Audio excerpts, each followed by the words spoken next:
स्वागत है आपका दिव्य हिमाचल टीवी में। मैं हूं दीक्षा शर्मा। सीधी तस्वीरें आपको सचिवालय से दिखा रहे हैं।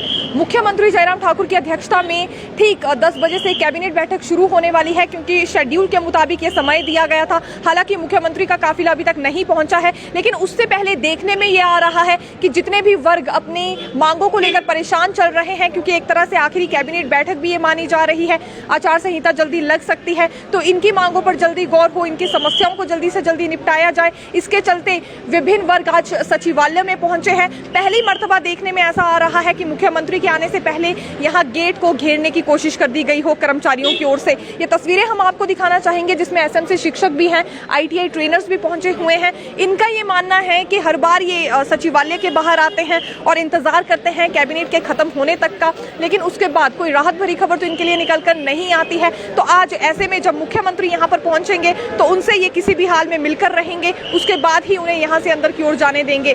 फिलहाल विभिन्न वर्ग यहाँ पर पहुंच चुके हैं। हालांकि 2 से 3 बड़े मसले जो कि आज कैबिनेट बैठक में लगाए गए हैं, उससे रिलेटेड भी आपको जानकारी दे देते हैं। इसमें एक तो 4 लेन प्रभावितों का मसला है, और दूसरी बात करना चाहेंगे उन कर्मचारियों से जुड़ी जो कि 3 जनवरी 2022 तक कॉन्ट्रैक्ट पीरियड पर आ गए थे। हायर ग्रेड पे की अधिसूचना उनके लिए जारी होनी है, लेकिन विभिन्न मसले जो कि आज भी एजेंडा के तौर पर शामिल नहीं होंगे, या फिर हम ये कह सकते हैं कि पिछले काफी समय से जिन मसलों पर यहाँ गौर नहीं किया जा रहा है, उनसे जुड़े ये कर्मचारी आज यहाँ पर पहुंच चुके हैं। ये कॉर्पोरेट सेक्टर भी है, एसएमसी शिक्षक भी हैं और आईटीआई ट्रेनर्स भी हैं।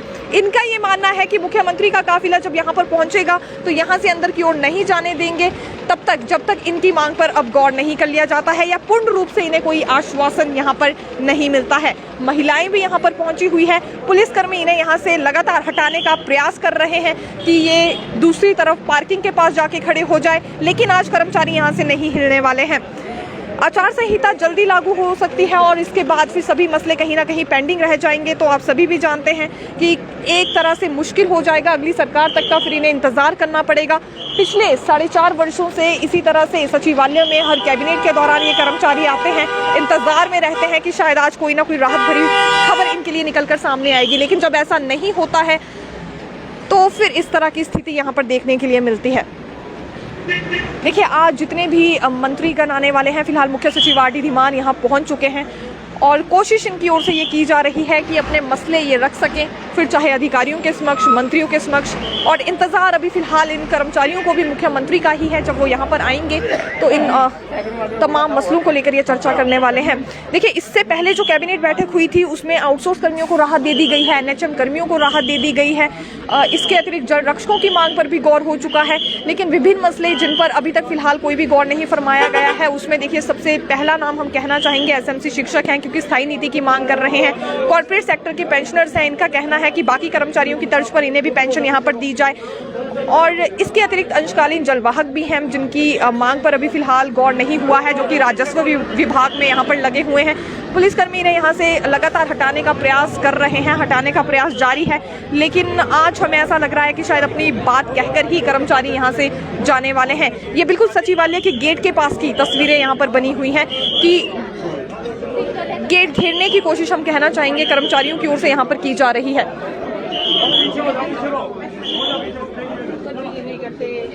पिछली कैबिनेट से काफ़ी ज़्यादा उम्मीदें इनकी ओर से रखी गई हैं, लेकिन जब कुछ नहीं हुआ तो आज देखिए सैकड़ों की संख्या में हम कहना चाहेंगे ये वर्ग यहाँ पर पहुँच चुका है।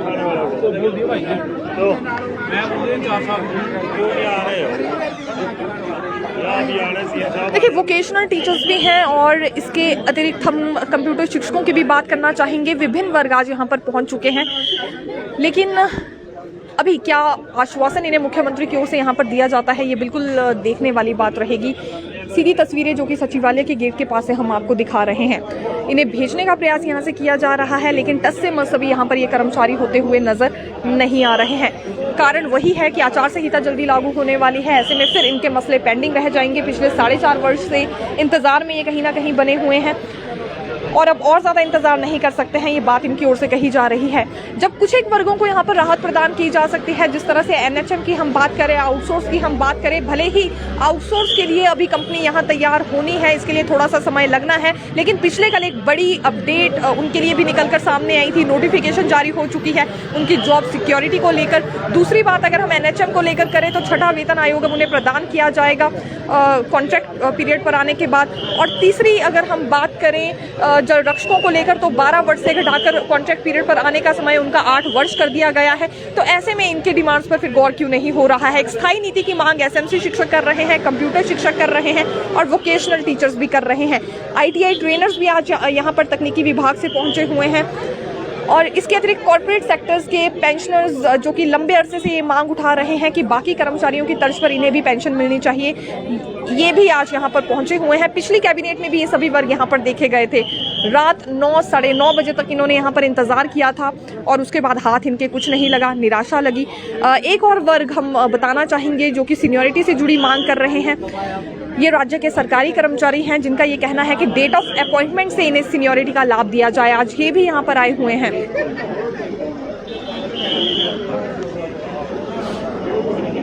निरंतर इन्हें यहाँ से हटाने का प्रयास जारी है। बिल्कुल हमें कमेंट्स आ रहे हैं। जिला परिषद कैडर की भी बात करना चाहेंगे क्योंकि हालांकि इन्होंने मांग की थी पंचायती राज विभाग में इन्हें मर्ज किया जाए, लेकिन फिर छठा वेतन आयोग प्रदान करने की बात इन्हें हुई थी, लेकिन ये भी कब से किया जा रहा है अभी तक सरकार की ओर से क्लैरिटी नहीं दी गई है। ये विभिन्न ऐसे वर्ग हैं जो कि लंबी राह से इंतजार कर रहे हैं कि कब इनकी मांगों पर गौर होगा।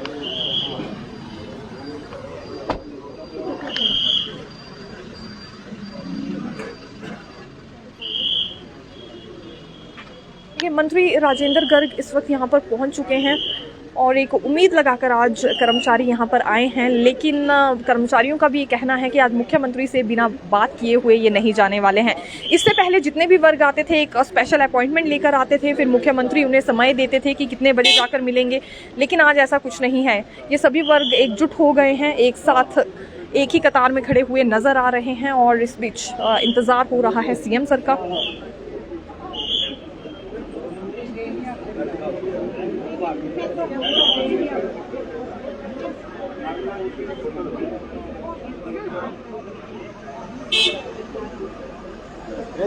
बिल्कुल इसके अतिरिक्त फायर ब्रिगेड यूनियन को लेकर भी आपको जानकारी देना चाहेंगे क्योंकि फायर ब्रिगेड यूनियन की ओर से भी यहाँ पर कुछ एक मांगे उठाई जा रही हैं। 2012 से संशोधित वेतनमान का लाभ उन्हें नहीं मिला है, इस वजह से वर्क टू रूल स्ट्राइक पर वो भी चले हुए हैं। इस कैबिनेट से वो भी काफ़ी ज़्यादा उम्मीदें लगाकर बैठे हैं, लेकिन देखने में ये आ रहा है कि आज भी शायद उनका मसला जो है कैबिनेट में शामिल नहीं किया गया है। 2 बड़े फैसले जो आज निकलकर सामने आ सकते हैं, एक 4 लेन प्रभावितों से जुड़ा है क्योंकि 4 गुना ज़्यादा मुआवजे की ये मांग कर रहे हैं। और देखिए ये जो 4 गुना ज़्यादा मुआवजे की यहाँ पर मांग हो रही है, इसमें साफ तौर से उनका कहना है कि बैक डेट से उन्हें ये दिया जाए, लेकिन अधिकारियों का ये कहना है कि 3000 करोड़ से ज़्यादा की देनदारी इसमें बन रही है। तो आज ये चर्चा होगी, आज ये फैसला होगा कि कितना मुआवजा यहाँ पर 4 लेन प्रभावितों को मिलने वाला है। दूसरी बात हम आपको बता ही चुके हैं, 3 जनवरी 2022 तक जो कर्मचारी कॉन्ट्रैक्ट पीरियड पर आ गए थे उनके लिए हायर ग्रेड पे से जुड़ी अधिसूचना जारी होनी है, तो ये भी आज एक राहत भरी खबर निकलकर सामने आ सकती है। लेकिन फिलहाल ये 2 ही बड़े ऐसे मसले हैं जिन पर आज कोई बड़ा फैसला संभावित है।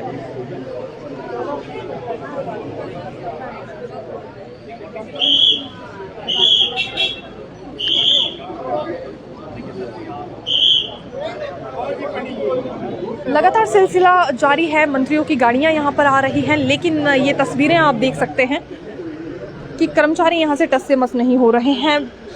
पुलिस की ओर से प्रयास लगातार निरंतर जारी है।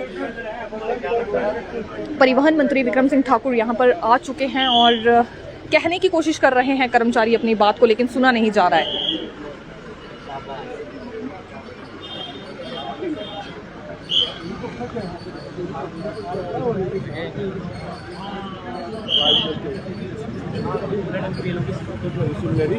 आइए एसएमसी शिक्षक भी यहाँ पर पहुंचे हुए हैं, इनसे फिलहाल बात करना चाहेंगे अपनी मांगों को लेकर, इन्हें क्या कुछ कहना है। आज मुख्यमंत्री से मिलने के लिए विशेष तौर से यहाँ पर महिलाएं आई हैं। मैम, एसएमसी शिक्षक हैं, लगातार आप भी मांग कर रही हैं कि स्थायी नीति आपको मिलनी चाहिए, क्या कहना चाहेंगी? हाँ, हमें स्थायी नीति मिलनी चाहिए। मैम 10 साल हो गए और 10 सालों में हमारी जो सैलरी है वो 10,000 है। तो आजकल के टाइम में 10,000 से गुजारा नहीं होता है। स्थायी नीति की मांग कर रहे हैं। कॉन्ट्रैक्ट की पॉलिसी तो मिलनी ही, मतलब जो सैलरी है वो मिलनी ही चाहिए, कम से कम इतना तो चाहिए हमें। ठीक है, अभी आपको मेडिकल और कैजुअल लीव देने को लेकर फिलहाल अधिसूचना जारी हुई थी, उसे किस तरह से देखती हैं? क्या कोई राहत प्रदान की गई है इस जरिए आपको? जी मैम, काफ़ी हद तक, क्योंकि हमें छुट्टियां नहीं थी तो काफ़ी हद तक हमें इससे राहत मिली है। अच्छा, आज आप क्या सोच कर आए हैं? मुख्यमंत्री से डायरेक्ट यहीं पर बात करेंगे? जी मैम, गुजारिश है उनसे कि हमारी जो सैलरी है वो बढ़ाई जाए, क्योंकि 10,000 में एक परिवार को पालना बहुत मुश्किल है। ठीक है मैम, बहुत बहुत शुक्रिया हमसे बात करने के लिए। और भी कुछ एक वर्ग यहाँ पर पहुंचे हैं, सर आपसे भी बात करना चाहेंगे, किन मांगों को लेकर आए हैं, क्या कुछ कहना चाह रहे हैं? हिमाचल प्रदेश के दुर्गम क्षेत्र में लगभग 2555 एसएमसी अध्यापक कार्यरत है। आप लंबे समय से देख रहे हैं कि हम जब से सरकार बनी है तब से संघर्षरत है, पर माननीय मुख्यमंत्री जी ने इससे पूर्व जो कैबिनेट हुई थी उसमें हमारी कुछ एक मांगों को जो आंशिक तौर पे हमें राहत मिली है, पर इसके बावजूद जो हमारा जो वेतन का मुद्दा है काफी लंबे समय से 10 साल हो गए हैं। 10 साल में आज के समय बेरोजगारी इतनी, महंगाई इतनी फैली है, इतने लोग बेरोजगार है, महंगाई का इतना दौर है कि अगर आप देखें कि कोई भी वर्ग है उसने आटा खरीदना है, सब्जी खरीदनी है, दालें खरीदनी है, तो रेट तो सबको सेम है। एक व्यक्ति को 1 लाख दे रहे हैं, 1.5 लाख दे रहे हैं, एक व्यक्ति को 10 साल से 10,000 पर ही काम कर रहा है। ये कितना शोषण हो रहा है, ये बहुत ही दुख का विषय है कि माननीय मुख्यमंत्री जी ने हमेशा संवेदनशील ढंग से हमें अपना बात रखी है कि आपकी बातों को हम ध्यान में रखकर आपके लिए जल्द ही स्थायी नीति बनाएंगे। स्थायी नीति में अड़चन आई है तो वेतन में तो कोई अड़चन नहीं आनी चाहिए। आप देखिए कि डायरेक्टरेट का एक जो पत्र है 7 अक्टूबर को आता है, जो प्रपोजल हमारा है, जो अनुबंध के बराबर सैलरी का जो प्रपोजल है वो सेक्रेटरी महोदय को आता है और इस पर कोई भी कार्रवाई अभी तक नहीं हुई है। कल हमने सेक्रेटरी महोदय को से हम मिले तो सेक्रेटरी महोदय बोलते हैं कि आपको छुट्टियां तो दे दी, और छुट्टियों से पेट नहीं भरता है, छुट्टियों से पेट नहीं भरता है। मैं आप सभी के माध्यम से बताना चाहता हूं, आजकल महंगाई का दौर है, महंगाई का समय है, आटा हमने खरीदना है, दालें हमने खरीदनी है, सब्जी हमने खरीदनी है, तो हम कैसे अपने परिवार का पालन पोषण कर पाएंगे? अनुबंध के बराबर सैलरी मांग रहे हैं। अगर आप आज अनुबंध पे कोई अध्यापक रखते हैं तो उसको डायरेक्ट 25,000 22,000 समथिंग मिलता है, और हम 10 साल हमारे को हो गए हैं, 10 साल से इतना शोषण हुआ है कि हमारा सैलरी मांगना अपना अधिकार है, वेतन मांगना हमारा अधिकार है। कहाँ मुख्यमंत्री जी ने स्थायी नीति का हमें वादा किया था जब सरकार बनने से पूर्व, पर आज तक स्थायी नीति तो नहीं बनी। आंशिक तौर पर हमें राहत मिली है, उसके लिए हम धन्यवाद करते हैं माननीय मुख्यमंत्री जी का, परंतु वेतन बढ़ना बहुत ही जरूरी है क्योंकि हम अपने परिवार का पालन पोषण नहीं कर पा रहे हैं। तो हम चाहते हैं कि माननीय मुख्यमंत्री जी आज तुरंत कैबिनेट में हमारा जो सैलरी का मुद्दा, जो प्रपोजल पूरी तरह से तैयार है, उसे कैबिनेट में लाए और 2555 परिवारों को तोहफा जो है वेतन का तोहफा दें। अच्छा, एक चीज और है, इससे पहले आप स्पेशल अपॉइंटमेंट लेकर मुख्यमंत्री से मिले हैं, आज आप सीधे सचिवालय गेट पर पहुंच गए हैं, क्या मुख्यमंत्री से आज यहीं पर बात करेंगे, तब तक यहां से नहीं हटने वाले हैं? जी बिल्कुल, हम नहीं हटने वाले हैं। हमने ओकओवर का समय लिया था, पर ओकओवर में हमें कहा गया कि सीएम साहब बैठक के लिए पिटरॉफ गए हैं, इसलिए आपका यहाँ मिलना मुश्किल है, इसलिए आप सचिवालय गेट के बाहर जाएं। तो सचिवालय गेट के बाहर अभी भी हम माननीय मुख्यमंत्री से मिलेंगे और कैबिनेट के बाद तक हम दोपहर तक, शाम तक आज हम यहीं रहने वाले हैं, हम कहीं नहीं जाने वाले हैं, हम यहीं बैठ जाएंगे। जैसे ही माननीय मुख्यमंत्री से मिलते हैं हम यहाँ साइड में बैठ जाएंगे। अच्छा, एक बात और है, मेडिकल लीव और कैजुअल लीव अभी देने को लेकर जो अधिसूचना जारी हुई थी, उससे कितनी राहत अपने आप को आप देखते हैं? बिल्कुल, आंशिक तौर पर जो हमें राहत मिलनी चाहिए थी, 10 सालों से उम्मीद तो बहुत ज्यादा थी कि हमारा जो क्लोज 10 और 9 है, 10 तो हट गया है, 9 भी पूरी तरह से हटना चाहिए था, पर 9 पूरी तरह से नहीं हटा है। पर फिर भी आंशिक तौर पर हमें छुट्टियां जो मिली है, या क्लोज नंबर 10 को जो हर साल का सेवा विस्तार लेना पड़ता था, आंशिक राहत है। मैं कहता हूं ये आंशिक राहत है। अभी भी लोग डरा हुआ, सहमा हुआ सा महसूस कर रहे हैं, जिनको 10 सालें हो गई है। अपने जीवन का बहुमूल्य समय 10 वर्ष बहुत होते हैं। किसी व्यक्ति ने, हमने स्कूल में बच्चों की पढ़ाई के लिए दिया है, बच्चों को हमने अच्छा कार्य के लिए दिया है, हमें सरकार ने हमें अपॉइंट किया, सरकार ने हमें स्कूल में बच्चों की पढ़ाई के लिए रखा, हमने दिल जान से अपना कार्य किया है। नियमित अध्यापक के बराबर वेतन, जो नियमित अध्यापक जो कार्य करते हैं उनके बराबर हमने काम किया है, और उसके बावजूद भी 10 साल में आप देखिए माननीय मुख्यमंत्री जी, ये तो माननीय मुख्यमंत्री जी के अधिकार क्षेत्र में आता है, फाइनेंशियल उनके पास है, वेतन का सभी वो देखते हैं। तो 10 साल में अगर आप 10,000 पे आपको गुजारा करना पड़ रहा है आज के समय में, तो इससे अच्छे तो जो मजदूर है, जो दिहाड़ी मजदूरी करता है, वो भी मिनिमम 15,000 कमा लेता है। पर 10 वर्षों से हम शिक्षा की ज्योति जला रहे हैं शिक्षा के क्षेत्र में, जहां कोई नियमित अध्यापक जाने के लिए तैयार नहीं रहता है। हमने वहां सरकार की सेवाएं दी हैं, सरकार का साथ दिया है, सरकार ने जहां भी हमारा हमारी ड्यूटी लगाई है, कर्तव्य का हमने हमेशा पालन किया है। और आज अगर 10 वर्षों के बाद भी हमें वेतन 10,000 पे काम करना पड़े तो ये बड़ा दुख का विषय है। माननीय मुख्यमंत्री से हम ये मांग करना चाहते हैं। ठीक है सर, बहुत बहुत शुक्रिया हमसे बात करने के लिए। जैसा कि एक चीज़ हम बार बार दोहरा रहे हैं कि फिलहाल इससे पहले भी कई दफ़ा क्योंकि ये वर्ग सचिवालय पहुंचे हैं, लेकिन कैबिनेट में इनका मसला जब पहले नहीं लगाया गया तो आज ये डायरेक्टली यहाँ पर मुख्यमंत्री से बातचीत करने वाले हैं। दुर्गम क्षेत्रों में ये एसएमसी शिक्षक सेवाएं दे रहे हैं। अभी कुछ समय पहले ही एक अधिसूचना इनके लिए जारी हुई थी मेडिकल लीव और कैजुअल लीव को लेकर, लेकिन उसमें इनका ये कहना है कि जो क्लॉज 9 है उसे भी अभी ढंग से यहाँ पर नहीं हटाया गया है, यानी कि एक तरह से आधी अधूरी मांगे इनकी पूरी हुई हैं।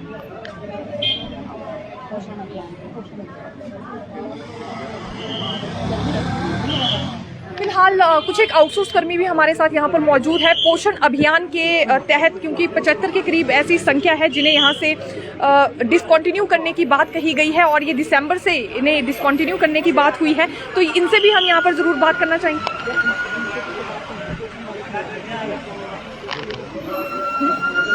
आइए इनसे बात करना चाहेंगे क्योंकि एक बात यहाँ पर ये भी है कि एक और तो आउटसोर्स कर्मियों को लेकर ये आदेश जारी कर दिए जाते हैं जिसमें ये कहा जा रहा है कि इन्हें निष्कासित अब नहीं किया जाएगा। अगले आदेशों तक कोई भी विभाग, बोर्ड, कॉर्पोरेशन इन्हें नहीं निकाल सकता है, लेकिन दूसरी ही ओर कुछ एक वर्गों की ऐसी जानकारियां सामने आ रही हैं जिसमें इन्हें डिसकंटिन्यू करने की बात कही जा रही है। पोषण अभियान के तहत ये आउटसोर्स कर्मचारी यहाँ कार्य कर रहे हैं। आइए जानना चाहेंगे मैम क्या कहेंगी।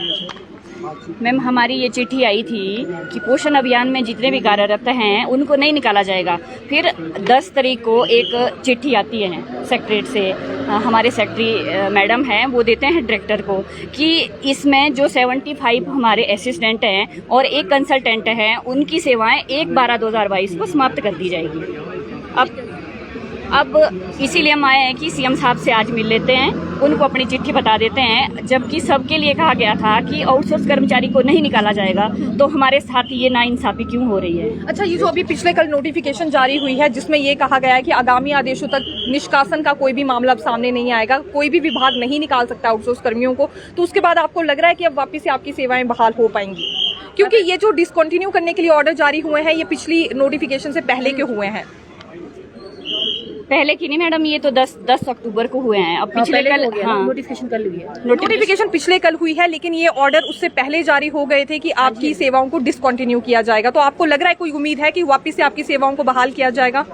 आज सीएम साहब से हम बातचीत करते हैं और उनको अपनी चिट्ठी पकड़ा देते हैं ना, फिर देखते हैं मैडम क्या होता है। चलिए ठीक है। अब 4 साल की हमारी 4 साल जब इन्होंने हम लोगों ने अपनी इतनी सेवाएं दी हैं तो बाहर तो हो नहीं सकते, इसके लिए हम संघर्ष करेंगे। चलिए ठीक है। हाँ जी। फिलहाल देखिए एक वही मैटर अभी सामने आ रहा है। पिछले कल भी हमने 6 बजे वाले बुलेटिन में से डिस्कस किया था कि एक और तो ये आदेश जारी हो रहे हैं, लेकिन दूसरी ओर इस तरह के ऑर्डर्स भी जारी हो रहे हैं जिसमें आउटसोर्स कर्मियों को बाहर करने की बात हो रही है। तो ऐसा ही वर्ग आज यहाँ पर देखिए पहुंच चुका है। देखिए मंत्री रामलाल मारकंडा यहाँ पर आए हैं। एसएमसी शिक्षक क्योंकि दुर्गम क्षेत्रों में अपनी सेवाएं दे रहे हैं, विशेष तौर से स्पीति और किन्नौर की बात करें, और रामलाल मारकंडा क्योंकि जनजातीय मंत्री भी हैं, तो इस बीच इनसे यहाँ पर मिलने का प्रयास हो रहा है। अपनी मांग ये इनके समक्ष रखने की कोशिश कर रहे हैं।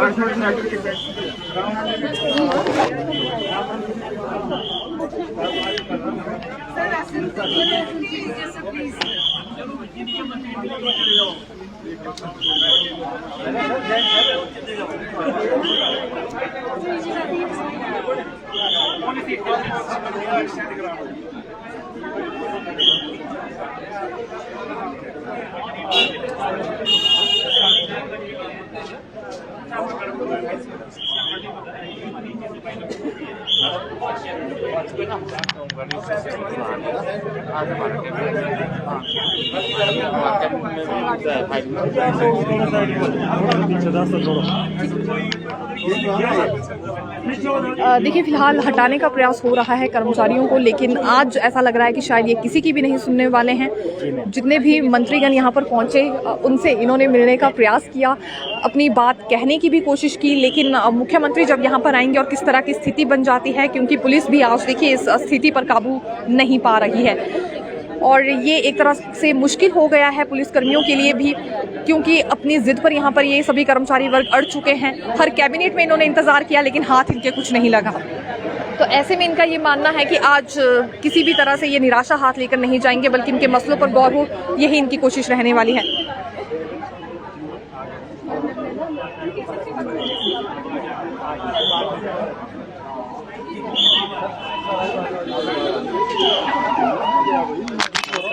देखिए, मुख्यमंत्री जयराम ठाकुर का काफिला भी अब यहाँ पर पहुंच चुका है और देखिए कर्मचारी बिल्कुल इसी पल का यहाँ पर इंतजार कर रहे थे कि जैसे ही सीएम आएंगे तो अपनी बात सीएम के समक्ष रखेंगे, लेकिन किस तरह से रखते हैं और क्या सीएम कैबिनेट से पहले इनकी बात सुनेंगे ये भी देखना होगा।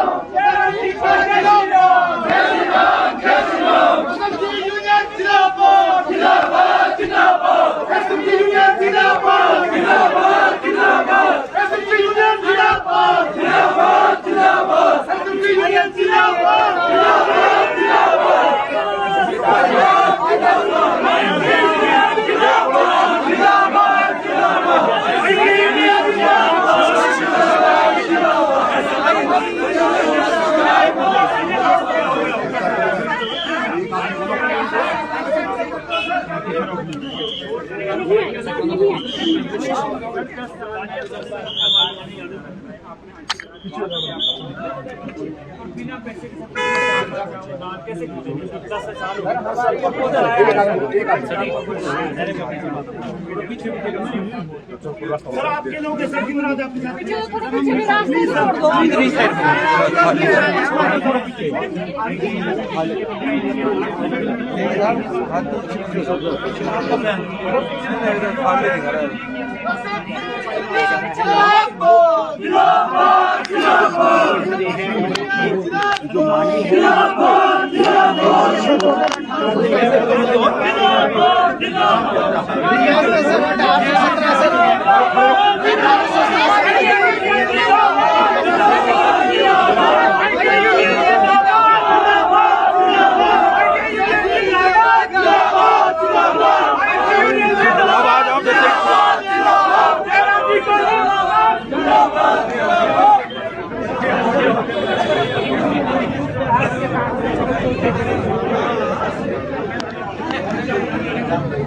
आप लोग यहाँ से पीछे जाओ।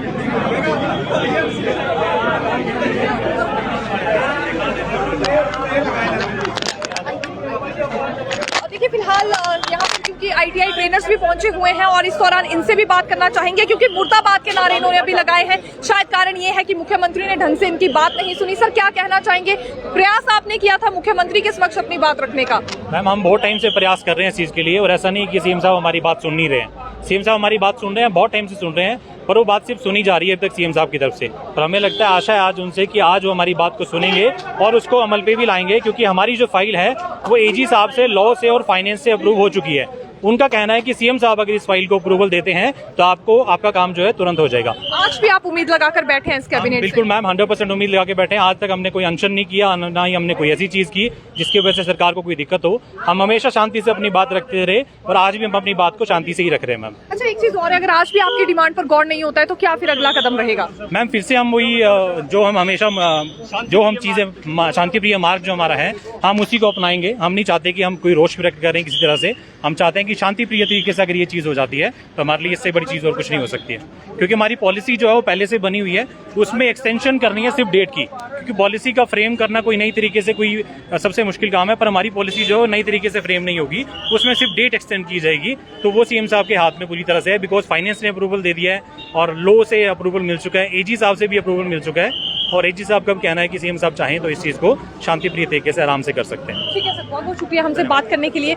बिल्कुल यहाँ की स्थिति इस वक्त हम आपको दिखा रहे हैं, क्योंकि मुख्यमंत्री पहुंचे भी, कुछ वर्गों की बात सुनी, कुछ की नहीं भी सुन पाए, क्योंकि काफी संख्या में आए हैं। एसएमसी शिक्षक भी हैं, कॉर्पोरेट सेक्टर से पेंशनर्स भी आज यहाँ पर आए हुए हैं, आउटसोर्स कर्मी भी यहाँ पर पहुंचे हैं। अधिसूचना हालांकि इन आउटसोर्स कर्मियों के लिए ये जारी हो चुकी है कि कोई भी विभाग अब इन्हें आगामी आदेशों तक नहीं निकाल सकता है, लेकिन कुछ एक आउटसोर्स कर्मी वो यहाँ पर आए हुए हैं जिन्हें इस अधिसूचना से पहले ही विभाग से बाहर करने के ऑर्डर यहाँ जारी हो गए थे। तो फिलहाल ये कहाँ जाएंगे, इनकी सेवाओं को दोबारा से बहाल किया जाए, ये मांग इनकी ओर से यहाँ पर उठाई जा रही है। एसएमसी शिक्षकों की बात करें, ये आईटीआई ट्रेनर्स हैं, तो इनका कहना है कि हमने बात कही है, अपना ज्ञापन भी दिया है मुख्यमंत्री को, लेकिन कुछ एक वर्ग जो बात नहीं कह गए तो उन्होंने सरकार के विरुद्ध भी यहाँ पर खड़े होकर नारे लगाए। अब ऐसे में उम्मीद लगाकर आज की कैबिनेट से बैठे हैं और देखना होगा कितना गौर फिलहाल इनकी मांगों पर यहाँ होता हुआ नजर आता है। आज की कैबिनेट में ये सभी मसले अब सप्लीमेंट्री आइटम्स के तौर पर शामिल होते हैं या फिर नहीं होते हैं। फिलहाल अभी तक 2 ऐसे मसले जिन्हें लेकर पूरी तरह से फैसला संभावित है, वो एक तो 4 लेन प्रभावितों को लेकर है और दूसरी बात उन कॉन्ट्रैक्ट पीरियड वाले कर्मचारियों के लिए है जो 3 जनवरी 2022 तक इन पोजीशन हो गए थे और अभी उनके लिए हायर ग्रेड पे की अधिसूचना जारी होनी है, क्योंकि लगातार अराजपत्रित कर्मचारी महासंघ की ओर से ये प्रयास किया जा रहा है कि किसी भी तरह से जल्दी उनके लिए वो नोटिफिकेशन जारी हो सके जो एक तरह का ऐलान मुख्यमंत्री की ओर से उनके लिए किया गया था।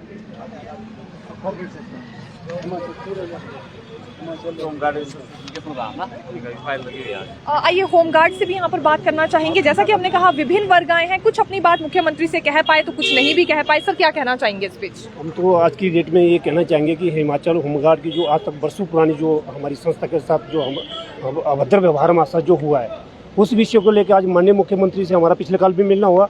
आज भी हम माननीय मुख्यमंत्री जी से मिले और उन्होंने हमारा जो आज एजेंडा लेके अंदर कैबिनेट के लिए ले गए और आज हम पूरा हिमाचल होमगार्ड जो बड़ा अस्वस्थ हो रहा है, आज विश्वास भी है कि माननीय मुख्यमंत्री जी इसको कैबिनेट में ला करके हमारे लिए 12 महीने की जो कालौट को उड़ा करके निरस्त करके एक पॉलिसी जो बनाई जा रही है, उसके लिए हम आज पूरा यहाँ जितना भी हमारा संगठन एसोसिएशन आया हुआ माननीय मुख्यमंत्री का धन्यवाद भी करते हैं, क्योंकि उन्होंने हमें आज पूर्ण आश्वासन दिया कि आपका जो हम 12 महीने नीति को लेकर के आज इंश्योर कर देंगे, क्लियर कर देंगे और आपकी जो है नोटिफिकेशन की जाएगी। ये विदाउट पॉलिसी किस तरह की समस्याएं आपके समक्ष आ रही हैं? हमारी विदाउट पॉलिसी इन सेंस कहे तो हम कॉल आउट किए जाते हैं, जो पुराना बॉम्बे एक्ट बड़ा 1962 से लेकर आज तक चला हुआ है, लेकिन इसको समय पे सरकार ने इसमें शोधन किया हुआ है। पहले हमें जो 3 साल के लिए भर्ती किया जाता था, उसके बाद पुनः दोबारा हमें डॉक्यूमेंट्री देनी पड़ती थी, रिन्यूअल होना पड़ता था, तब हमें जो है दोबारा जो है 3 साल के बाद फिर भर्ती होना पड़ता था। लेकिन भारतीय जनता पार्टी की सरकार जब आई थी,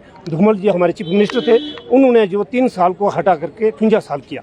तो आज हम चाहते हैं कि हमारा जो 3 महीने के बाद जो कॉल आउट किया जाता है, इसको निरस्त करके जो है 12 महीने हमारे लिए जो ड्यूटी दी जाए, ये हमारी सरकार से मांग है और सरकार ने हमें पूरा आश्वासन दिया हुआ है और आज उम्मीद भी है कि सरकार इस चीज़ को करेगी।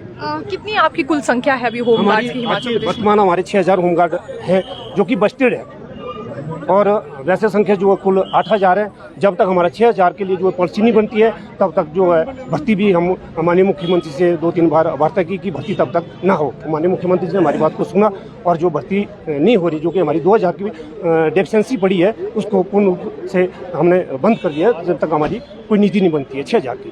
ठीक है सर, बहुत बहुत शुक्रिया हमसे बात करने के लिए, क्योंकि देखिए विभिन्न वर्ग यहाँ पर पहुंचे हैं और कॉर्पोरेट सेक्टर के पेंशनर्स आज फिर यहाँ पर आए हुए हैं। खैर कितनी उम्मीद रख रहे हैं, क्योंकि पिछली बारी की कैबिनेट बैठक में भी यहाँ पर ये आए थे लेकिन इनका मसला शामिल नहीं किया गया था। सर क्या कहना चाहेंगे?